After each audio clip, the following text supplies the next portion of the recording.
આતિતોક્ષરમ બ્રહ્મ બોલો. ભગવાન પુરુષોત્તમ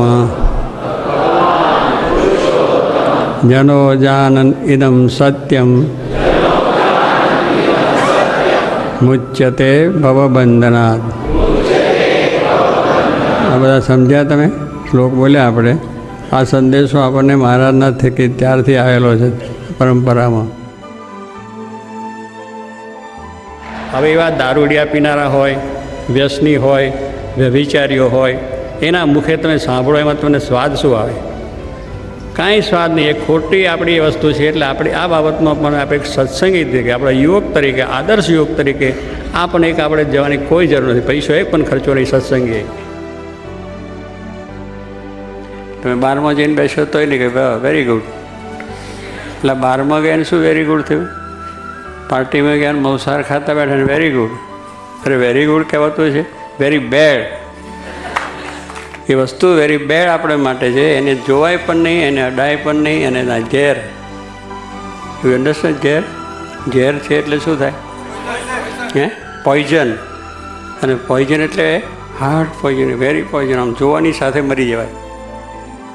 એટલે આપણા યુવકો એવા તૈયાર કરે છે કે હવે ડિસ્કોમાં કોઈ પેસે જ નહીં. ડિસ્કો સામું જુએ જ નહીં. સામેથી કોઈ આપણને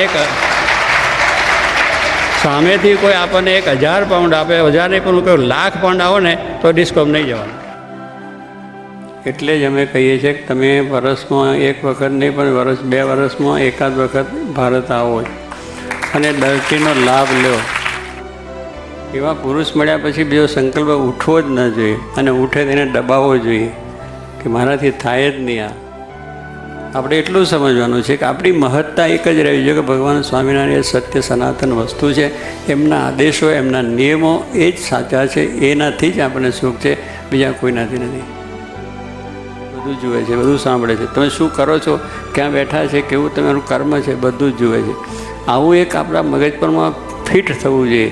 ભાઈ ફિટ નથી, કોણ જાણે છે? આપણે એમ છે એ નહીં સમજાય ત્યાં સુધી શાંતિ સુખ કોઈ નહીં. કરોડપતિની આખી દુનિયાનું રાજ મળે તો શાંતિ નહીં. શાંતિ એને સમજશો તો જ શાંતિ છે. હું વચન તમે બધા અમારા જો માનો છો કે નહીં, જો આ ના માનતા હોય તો તમે કલ્યાણ કરી દો. કલ્યાણ તો ભગવાનને સંત વતે છે. શાસ્ત્ર માત્રનો સાર છે. શ્રીજી મહારાજ 4 વેદ શાસ્ત્ર બધાની વાત કરી વચનાનો કે બધા જ શાસ્ત્ર માત્રનો સાર ભગવાન મળે એને અને સંત મળે એનાથી કલ્યાણ છે. નથી પાડી શકાતું, નથી શકતું કે યુનિવર્સિટીમાં જવું, તિલક ચાંદલો થાય નહીં. કેવી રીતે થઈ શકે? કેમ શકે? એ શંકા. ડૉક્ટર સાહેબને જોગી મહારાજ કહ્યું તમે તિલક ચાંદલો કરીને જવું એમની કોલેજમાં. ત્યારથી કરવા જ પણ નહીં પડે. કોઈ દાડો શરમ આવી નથી, કોઈ દાડો કોઈ નાય નથી પડે તું કોલેજમાંથી નીકળી જાઓ.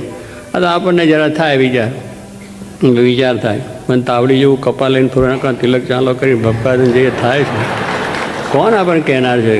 અમારું ચિહ્ન છે ધર્મનું, કોણ એમાં કંઈ કહે છે? પણ આપણને મનમાં બીક રહે છે. કોઈ કહે છે, શું કહે છે, શું કહે છે? કોઈ કહેતું નથી. મનમાં રાડવાનું, મનમાં પહેરવાનું. તમે અભ્યાસ સારામાં સારો કરો, તમારી જે નોકરી ધંધો પણ સારામાં સારો કરો, બધું જ કરો. પણ આપણે બરાબર સ્વચ્છ આપણું જીવન હોવું જોઈએ. આપણું જીવન તમે સફેદ લુગડું પહેર્યું છે, એમાં ડાઘ પડે તો કેવું લાગે? ના લાગે. એટલે એવો ડાઘ ના પડવો. એટલે આપણું જીવન પવિત્ર રહે, શુદ્ધ રહે, આચરણ શુદ્ધ રહે, વાણી શુદ્ધ રહે અને બધો ઇન્દ્રિયો શુદ્ધ રહે અને મહારાજને સારી રીતે ભક્તિ કરીને રાજી કરી શકે એ માટેનું બળ મહારાજ આપ સર્વને આપે એ જ પ્રાર્થના. એક મહાન ભવ્ય ઉત્સવ આજે શતાબ્દીનો, અરે શતાબ્દી નહીં પણ શતાબ્દી એને આપણે ઉજવી રહ્યા છીએ. અને એ કાર્ય જે શાસ્ત્રીજી મહારાજે કર્યું છે એ અદ્ભુત એક કાર્ય એમને કર્યું છે. એમને આ જે કાર્ય કરવું એમાં એમણે પોતાની કોઈ મહત્તા માટે નથી કર્યું કે કોઈ પોતાની પ્રસિદ્ધિ થાય માટે નથી કર્યું કે બીજી બહાર લોકોને દેખાવ કરવા માટે આ કાર્ય કર્યું નથી.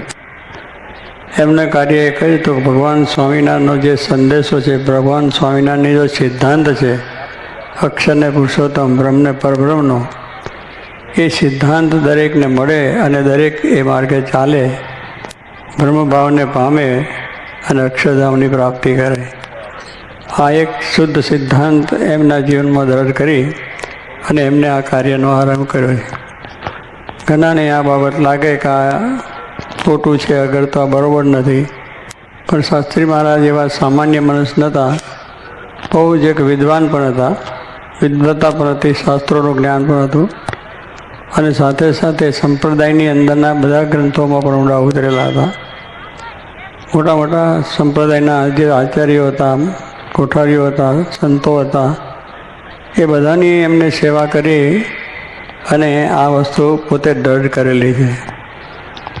એટલે જેમ તેમ મનમાં આવ્યું અને જેમ પેલા ઈડીએ મને સ્વપ્ન આવ્યું કે ઇન્ડિયનોને કાઢો, એવી વાત નથી. એટલે કહેવાનું શું છે કે એમને હતું કે આ વસ્તુ સાચી છે, એ પહેલેથી જ એમના જીવનમાં મંદિરો છે, અને એ વાતને ધીરે ધીરે આગળ જતાં એમને આ સિદ્ધાંત જ્યારે સમજ્યા ત્યારે સિદ્ધાંત માટે જ એમને સમર્પણ થયું છે. એમાં એમને ઘણી જાતની મુશ્કેલીઓ આવી છે, એ પણ જાણીએ છીએ. ઘણા ઉપાધિ પણ થયેલી છે. એમના દેહને નાશ કરવાનો પણ ઘણા પ્રયત્નો થયેલા છે. એ બધી ગણકારે છે. આ બધાએ જે કર્યું છે બધાનું ભગવાન સારું કરે એ ભાવના હતી. આવી એક શુદ્ધ ભાવના આપણા જીવનમાં આવે એટલા માટે એમને આ સંપ્રદાયની અંદર અક્ષર પુરુષોત્તમનું જ્ઞાન એ માટે આ વાત કરેલી છે, અને એ પ્રમાણે દરેકને એ વાત પોતાને સમજાઈ છે. કારણ કે આ વૈદિક ઉપાસના છે અને વેદોથી પ્રાપ્ત થયેલી વસ્તુ છે, અને એ પ્રમાણે એ વસ્તુ છે કે અક્ષરરૂપ થઈને પુરુષોત્તમની ભક્તિ કરવી, કે અક્ષરને પુરુષોત્તમનું જ્ઞાન જે શ્રીજી મહારાજે પોતે જ પોતાના વચનામૃતની અંદર અને વાતો બધી કરેલી છે, એ જ્ઞાનને લઈને પછી મહારાજે આ પ્રમાણે કર્યું છે. પોતે કહ્યું હું અક્ષરધામમાંથી આવ્યો છું, મારું ધામ જે અક્ષરે પણ લાવ્યો છું, ઐશ્વર્ય લાવ્યો છું, અને મુક્તોને પણ લઈને આવ્યો. એ વાત તમારે સમજવી અને બીજાને વાત કરી. વચનામાં કહ્યું, મહારાજે પોતે કહ્યું છે કે અક્ષર સાથે હું આવ્યો છું, એ પોતે કહ્યું મારું ધામ છે અક્ષરને સાથે આવે, અને એ વાત તમારે સમજવી, આપણને સમજવાની પણ વાત કરી. શ્રીજી મહારાજે પણ કહ્યું કે હું આ પ્રમાણે કોઈ મનુષ્યને કૂવામાં નાખીને ઉપર ઢાંકણું ઢોકી દઉં, જે કૂવો કર્યો હોય એમાં મૂકીને મારું ઉપરથી પથ્થર ચોડી દે, એમાં મારે કે મારું શું સારું થાય? કોણ? ભગવાન પોતે બોલે બીજાને હું ખોટે રસ્તે ચડાવું, બીજાને ખરાબ રસ્તે ચડાવું, એમાં મારું શું સારું થાય? ભગવાન કહે છે એ જ સિદ્ધાંત શ્રીજી શાસ્ત્રી મહારાજનો કે હું આ ખોટેલા વેળે અક્ષર પુરુષોના જ્ઞાનમાં ચડાવું, તેમાં એમનું શું સારું? એમનું એક જ હતું કે મહારાજ જે સિદ્ધાંત લઈને આવ્યા છે એ સિદ્ધાંત માટે કરવું છે. તો એ સિદ્ધાંતની વાત એમને કરીને આજે આ લાખો માણસની વાત સાચી. એ પોતે કહેતા કે સાચે દેવળે ઘંટ વાગે, મંદિર છે પણ ખંડેર કહેવાય. મહેશ ઠાકોરજી નથી, ભગવાન નથી, આરતી ઘંટ વાગતા નથી, તો ખંડેર જ કહેવાય. પણ જે મંદિરની અંદર દેવ બેઠા હોય, આરતી ઘંટ પૂજા થાય છે, એમ શાસ્ત્રીમાં કહેતા કે આપણું જ્ઞાન સાચું છે, આપણી વાત સાચી છે, મહારાજના એ સિદ્ધાંત મુજબ છે, તો એ પ્રવર્તવાની છે અને એ વાગવાનું છે. કારણ કે એ સાચી વાત છે. એમ સાચા મંદિરમાં ભગવાનના આરતી પૂજા થાય છે, ખંડેરમાં ના થાય. એમ જો ખોટી વાત હોય તો પોતે આ વાત આગળ વધે નહીં, ચાલે નહીં, અને કોઈને એમાં એમાં લાભ કોઈ એમાં ભળે પણ નહીં. આ બધા હજારો માણસો ભળ્યા છે, સમજ્યા છે, કર્યા છે. તો આપણે એવી રીતે છે. એટલે શાસ્ત્રી મહારાજ જે કંઈ કર્યું છે એ બહુ સમજી વિચારીને આપણા બધાના કલ્યાણ માટે શ્રીજી મહારાજ આ લોકમાં આવ્યા છે, એને સાર્થક કરવા માટે એમને આ બધી વાત કરીને આ વાત કરી છે. એટલે આજે 100 વર્ષ એને થયા છે. એ આપણે જોઈએ છીએ કે કેટલું સુંદર જ્ઞાન એ દરેક મનુષ્યને સમજાયું છે. આવું તે એમના સમયમાં જે કરવું એ બહુ કઠણ, પણ છતાં એમાં કોઈ પ્રકારની અદૈક મુશ્કેલીઓ વેઠીને પણ આ કાર્ય કર્યું છે. આવો સિદ્ધાંત આપણને એમને આપ્યો છે. આજે 100 વર્ષ એને થયા છે, એની ઉજવણી કરીએ છીએ. એ વાત હજુ પણ આગળ જાય. એમના સંકલ્પો તો બહુ હતા, એ બધે આ વાત સમજાય અને સુખ્યા થાય. કારણ સ્વામિનારાયણ સિદ્ધાંત એકદમ એવો છે કે દરેક મનુષ્યને કોઈનું એ પ્રમાણે હિત થાય એવું સંકલ્પ નથી, હિત થાય, કલ્યાણ થાય, એવી રીતે જ વાત આપણને સમજાવી છે. તો એ વાત સમજીને આપણે એ માર્ગે ચાલીએ અને સુખ્યા થઈએ, એ જ મહારાજને પ્રાર્થના. શ્રી મારા સંત મળ્યા છે, એમને આપણને આ જ્ઞાન આપ્યું છે. આ વિચાર આપણે દબાવવાનો છે. શતાબ્દી નિમિત્તે પણ આપણો આ વિચાર છે. બધાએ પોતાના ઘરે ઘર પોતાના સગા મિત્રો દોસ્તદારને જે હોય તે બધાને કહેવા જ માંડો કે આ કરવાનું છે. એને પણ સત્સંગ થાય. ઘરે મહેમાન આવે તો લાવો સભામાં. હવે આપણે આ શતાબ્દી ઉત્સવ નિમિત્તે એ જ કરવાનો, વેપાર કરો પણ ટાઈમ કાઢો, ટાઈમ ટેબલ બનાવો. ટાઈમ ટેબલ કે સવારે ઉઠીને નાહવું ધોવું પછી ભક્તિ કરવી, સત્સંગ કરી, વાંચવું કરવું, પછી ઓફિસે જવું, ઓફિસનું કામ કરવું, જેને જે હોય, ખેતી હોય તો ખેતી, નોકરી હોય તો નોકરી. પણ સવારે કલાક 2 કલાક આ કામ કરવું છે. અને કોઈક પછી ઘરે જઈને ફરી આપણા અત્યારે બધા મંડળો સ્થાપ્યા છે તો અત્યારે બધા જ્યાં સંતો ફરે છે એમ આપણે હવે નિશ્ચય જ કરવાનો કે મારી પાસે જે વાત આવી છે મારે બીજાને પણ એ વાત કરવી. સારી વસ્તુ આપણને મળે તો આપણે એમ થાય મારા મિત્રને કે મારા ભાઈબંધને પણ હું કંઈક આપું. સારી વસ્તુ હોય તો બીજાને આપવાનું મન થાય, જે સારા માણસ છે. હા, કે બીજા સારા મળ્યો તો એ કોઈને આપે નહીં, પણ આ તો જેને સમજણ એ આપે છે. એમાં આપણે પણ સારી વસ્તુ મળી કે આ બધું અક્ષરને પુરુષોત્તમનું જ્ઞાન, એવા બ્રહ્મનિષ્ઠ પુરુષ સાજોગી મહારાજ આપણે આપણો સત્સંગ આપ્યો, આવી વાતો આપી છે તો આપણે પણ નિરંતર એ વાત બીજાને કે બીજો સુખ્યો થાય. જોગી માતા અખંડ આનંદમાં રહેતા 24 કલાક. સ્વપ્નય ભગવાન ન આવે, સેવા ન આવે, એને કોઈ બીજું સપનું જ ના આવે. દરરોજ સપનું આવે તો મહારાજની સેવા કરતા હોય, જોગી શાસ્ત્રીમાને નવડાવતા હોય, પૂજા કરતા હોય, ડેરીમાં પૂજા કરતા હોય, આરતી કરતા હોય, આવા બધા સૌ કથા વાર્તા કરતા હોય, રોટલા કરતા હોય. આવું એમની સેવાનો આવા તો બધા સ્વપ્નો એમના તમે વાંચો બધા બહુ થયા છે. કારણ કે બીજું અમને હતું નહીં જીવમાં, એટલે એ જ આવે. આપણા જીવમાં વ્યવહાર છે એટલે વ્યવહારના સ્વપ્નો આવે. પછી કંઈને કોઈ શત્રુ હોય તેને મારવા જવું એનું સ્વપ્ન આવે. એટલે આપણે એવા સ્વપ્ન આવે. તો જો બ્રહ્મનિષ્ઠથી એવા પુરુષ છે મળ્યા છે તો આપણે એમની રીતે એટલે એમને જેમ વિચાર થયો કે આ બધું જ્ઞાન છે, શાસ્ત્રીમાને અક્ષર પુરુષોનું જ્ઞાન થયું, દ્રઢ થયું ભગતજી મહારાજ થકી, તો એમને પછી એક જ વિચાર કર્યો છે કે આ કરવાનું. જન્મ્યા એને જ માટે હતા, એમનો જન્મ એને અક્ષર પુરુષોનું જ્ઞાન ને મંદિરો કરવા માટે. તો એમને પણ એક જ વિચાર કર્યો. ત્રણેય અવસ્થામાં એક જ વાત, મંદિર કરવાનો, સંત કરવાનો, એનો પ્રચાર કરવાનો, એની વાત કરવાની. અને રાત કરે, દિવસ હોય, રાતે 2 વાગ્યા સુધી 12 સુધી વાતો કરે. અક્ષર પુરુષોત્તમની એકની એક જ વાત, પણ દ્રઢ હતું કે આ જ વાત દ્રઢ કરવાની છે. વાત તો એકની એક છે. તમે ઓફિસમાં જાઓ બીજી જ વાત કરી, એની ઓફિસના પાણીઓ ફેરવાના, નોકરી હોય તો એ ફાઇલો ફેરવ્યા કરવાની. અને જે કામ જે કરે, ખેતી હોય તો ખેતીનું કરે. પણ વાત તો એકની એકને દરરોજ જમવાનું છે, એ ઘઉંનું થતું હોય, ચોખાનું થતું હોય, દાળનું થતું હોય, પણ થાય તો એક અનાજ થાય એનું છે. એમાં કંઈનું પણ કેટલો સ્વાદ આવે છે. દરેક વસ્તુ આપણી માયિક છે છતાં સ્વાદ આવે, કારણ કે એમાં સુખ માન્યું. એમ જો આ કથા વાર્તા કીર્તનમાં સુખ માન્યું હોય તો આખો આનંદ રહે. અને અત્યારે આવી મોટી સભામાં તમે આવો છો, તમે સમજ્યા છો એટલે જ આવ્યા છો, ને કોનો નહીં આવો? ત્યાં નવરા બેઠા લોકો એમ જ આ તો નવરા બેઠાનું કામ છે કે ભજનમાં જવું, ત્યાં જઈને તાલીઓ પાડવી અને આ બધું. હા, બહુ સારું જય બોલો, આરતીઓ કરીને એમાં શું મળ્યું? પણ મહિમા છે, સાચી વાત છે, સમજ્યા દીવમાં બેઠી છે તો આવ્યા છે આજે નાના મોટા ભાઈ બધા. તો એનો એ ઉત્સાહ આપણે આ શતાબ્દીમાં રાખી અને જે સારી વસ્તુ આપણે સત્સંગ મળ્યો છે, આ જોગી મહારાજ મળ્યા છે, આવું જ્ઞાન થયું છે, બીજાને પણ આપણે આપવું છે. અને એ રીતે આપણું કામ કરવાનું, વ્યવહાર કરો. પણ એની સાથે આ કલાક 2 કલાકનો એવો પ્રસંગ રાખો કે જવું, સત્સંગ કરાવવા જવું, બીજા ગામડે જવું, મંડળવાળા છોકરા બધા જાય છે કે બધાને સત્સંગ કરવા જાય છે, એમ આપણે પણ નાના મોટા બધાએ એક કરવાનું. અને એ રીતે ભગવાનની આજ્ઞા છે. અને આવો સત્સંગ મળ્યો છે એને આપણે સાચવવાનો છે. જેમ મિલકત આપણે આપણી સાચવીએ છીએ એ આપણા શરીરના સુખ માટે છે. આત્મજ્ઞાન જે આપણે મેળવ્યું છે એ આપણા આત્માના કલ્યાણ માટેનું છે. તો આ વાતનો પણ આપણે એટલો જ મહિમા સમજીને અખંડ એનું આપણું કાર્યમાં રત રહીએ, ભજન કરીએ, શાસ્ત્રીમાને રાજી કરીએ અને આ પ્રમાણે આપણા જીવનને ધન્ય બનાવીએ, એ જ મારાને પ્રાર્થના. આજે સભામાં બધા યુવકો આવી ગયા છે અને ઉત્સાહ પણ બધો ઘણો દેખાય છે. આમ આનંદ.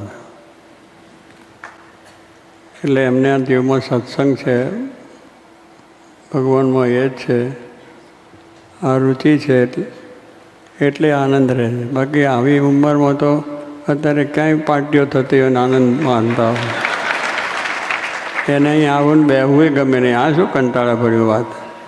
આમાં આત્મબુદ્ધિ કરવી, આમાં આ કરવું, ફલાણું કરવું, ઢીકનું કરવું, એ કેમ રીતે ચાલે નહીં. સત્સંગ આત્મબુદ્ધિ સત્પુરુષનું હોય તો એમની મરજી છે, એમનો જે વિચાર છે એ પ્રમાણે જ આપણે સત્સંગ થાય, નિયમ ધર્મ પડે, આજ્ઞા ઉપાસના થાય, કથા વાર્તા થાય, ભજન થાય.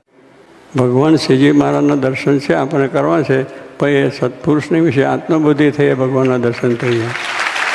આ આપણે વિચાર આ છે બહુ મોટા આ પૈસાને આપણે દઢતા કરવાની છે, એટલા માટે અહીંયા આવ્યા જ ભેગા થયા. પૈસા ખર્ચીને અહીં કેમ મફત નથી આવ્યા આપણે. અને તમે બધા કામવાળા છો, નોકરીવાળા છો, ધંધાવાળા છો, બધું મૂકીને અહીં આવ્યા છે. તો શું કાંઈ મૂકીને આવ્યા? આત્મદર્શિ કરવા માટે, સત્પુરુષની વિશે મહિમા સમજવા માટે, ભગવાનના સાક્ષાત દર્શન કરવા માટે. તો આ બધી વાતને જો સમજ્યું તો જ્યાં જાઓ ત્યાં તમને આનંદ. કોઈ પણ ઠેકાને જાઓ, દુનિયાના કોઈ છેડે જાઓ તો આનંદ જ છે. આપણે આજ્ઞાને ઉપાસના ઢળ પાડી અને સત્સંગમાં બધાનો મહિમા સમજવો. દરેક મનુષ્યો જે અહીં આવ્યા બધાનો મહિમા હોય. અહીં આવ્યા છે એ મોટો ભાગ છે, આપણે એમ સમજવું એનો. પણ એનો અવગુણ અભાવ આવા છે ને તેવા છે ને બધું કરવા છે તમારું જ હશે. પણ પછી સાંભળીને પછી મને પછી થોડીક વાર થઈને પછી મને કહે ભક્તચિંતામણી લાય. હું ભક્તચિંતામણી લાવ્યો અને ભક્તચિંતામણીનું 84 હે 86 આઠડે સગડે 86 એટલે હા પછી એ તો બધા સમજતા હોય ને 86 આવે એટલે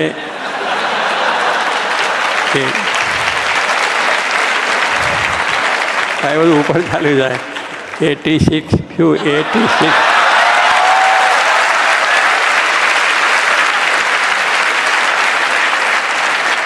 એટલે 86માં એને કહે એટલે વાંચતું ને એની અંદર પછી મને કહે તું સમજ્યો. મને પૂછવામાં તો આ પ્રકરણ આવ્યું ને વાત આવી તું સમજ્યો? હું સમજી ગયો. શું કે 24 ફૂટ કરવાનું બસ, બીજું કંઈ નહીં. 24 ફૂટ કરવાનું. રાજી થઈ ગયા. પણ જોગી બાપાના આશીર્વાદ થયા છે આપણા બધા ઉપર કે યુવકો મારું હૃદય છે. શું બોલ્યા છે? યુવકો મારું હૃદય છે. એટલે હૃદયની કેટલી મહત્તા છે આ બધા સમજતા હોય છે. આ શરીર આખાની અંદર આપણા હૃદયની બહુ મહત્તા છે. એ ડૉક્ટરો બધા જાણે બેઠા છે કે હૃદય છે તો આપણે ચાલે ને, જો હૃદય બંધ પડી ગયું ને જય સ્વામિનારાયણ. કેવું ચીનનું ખાવાનું, ચાઇનીઝ, પછી પંજાબી, પછી મેક્સિકન, બધી ખાવાનું. એટલે તારે તારા ઘરમાં થાય ખાઈને મેક્સિકન ખાતો એને ઘરે ખાય, તું તારે ઘરે ખા. મારે આ જ છે. જો આવા ચટાકા બટાકા કરવું આ ભગવાન ભજાય ખરા? આ ચટાકા બટાકા કરી ભગવાન ભજવા કશું ને બધું મૂકી દેવાનું, જે મળે ખાઈ લેવાનું. મમરા ચના ફાંકીને લોકો ત્યાં સમાગમ કરતા હતા. અહીંયા શું કરવા આવ્યા? આ શિબિરમાં શું કરવા આવ્યા? આ જ્ઞાન મેળવવા માટે આવ્યા. પણ અહીંયા ઈચ્છા રાખીએ કે મને ના સગવડ, મને ના પૂછ્યું, પહેલાંને બોલાવે ને પહેલાંનું એ કરવા. આપણે ઘરે તો બધી સગવડ હતી, ખાવાનું પીવાનું, બંગલા મોટર હોવાનું બધી સગવડ છે. થતો અહીં આવ્યા શું કરવા? એ સત્સંગ થાય, આ જીવમાં આ જ્ઞાન પ્રગટ થાય અને આપણે સુખી રહે. એટલા માટે જોગી બહાર છે મેં મારે આવડી એવી જે તે કરી છે માટે બધાને આશીર્વાદ છે. જાઓ.